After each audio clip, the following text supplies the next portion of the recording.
support your father? How do you support him moving forward?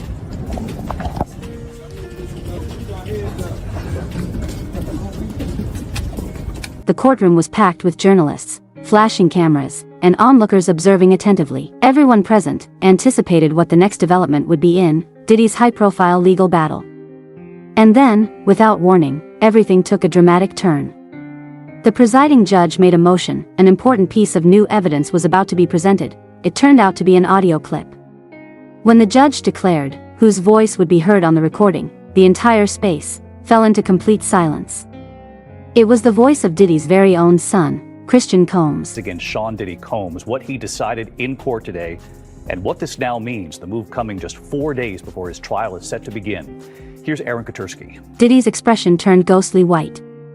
The audio began to play, and what was heard left everyone utterly stunned. Christian could be distinctly heard discussing personal matters that occurred within Diddy's residences and at exclusive gatherings. He described the attendees, the private jets, and even alluded to individuals being financially compensated to remain silent. Most disturbing of all, his statement suggested that Diddy himself orchestrated the entire operation. Initially, Diddy remained motionless. He took slow sips of water, kept his eyes fixed on the table, and attempted to maintain composure. But as the audio continued, his hands started trembling, and his eyes welled up with fury. Diddy, who was sitting at the defense table with his attorneys, did not show any signs of emotion. He took a sip of water before he was led out of the courtroom by the U.S. Marshals. Now, his lawyers have vowed to fight this. They are going to be back in court on Wednesday before the judge who will oversee this trial and try to get Diddy to be released. Interview 122-140. Then, something inside him broke. Diddy abruptly rose to his feet.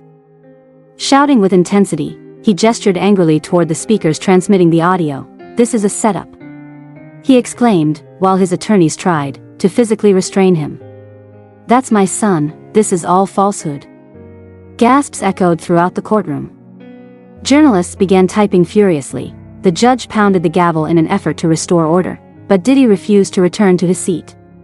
He shouted over the noise, insisting he was being deceived and victimized. In the end, U.S. Marshals were required to escort him out. It was an unforeseen and dramatic moment from the usually composed music. Industry figure. Outside, the public had already begun referring to the scene as Diddy's emotional collapse. So, what exactly was on the audio that affected him so deeply?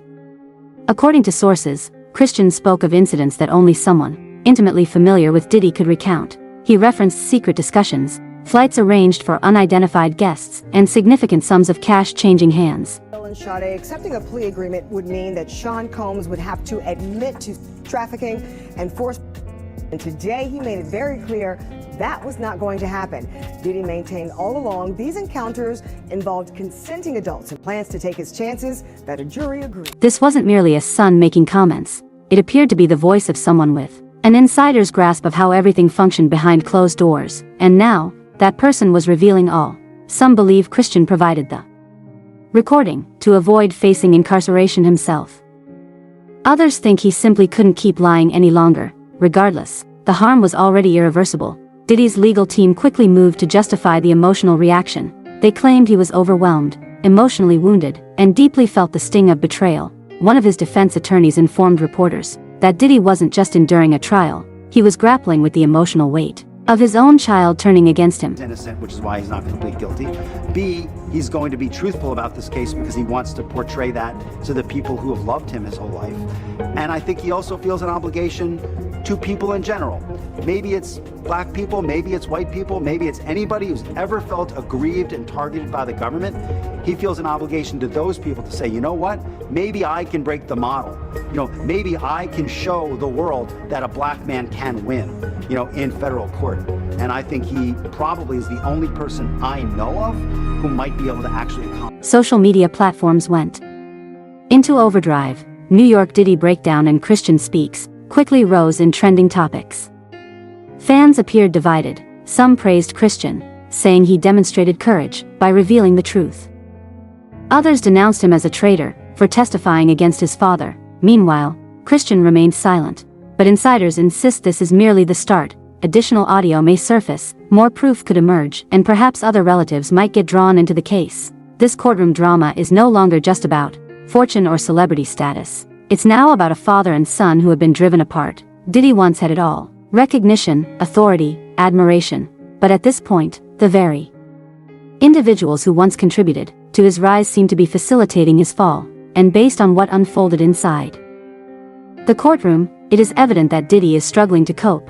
The hearing before Sean Combs' trial starts. When he walked into federal court today, he appeared to be looking for his family. They've pretty much been at all of the hearings that I've been to, but there was no presence of his sons or his mother or his sister who had previously. Some observers suggest this emotional outburst could seriously damage his legal standing. Judges tend to respond poorly when a defendant visibly loses control during proceedings. As the legal battle progresses, attention is now squarely focused on Christian.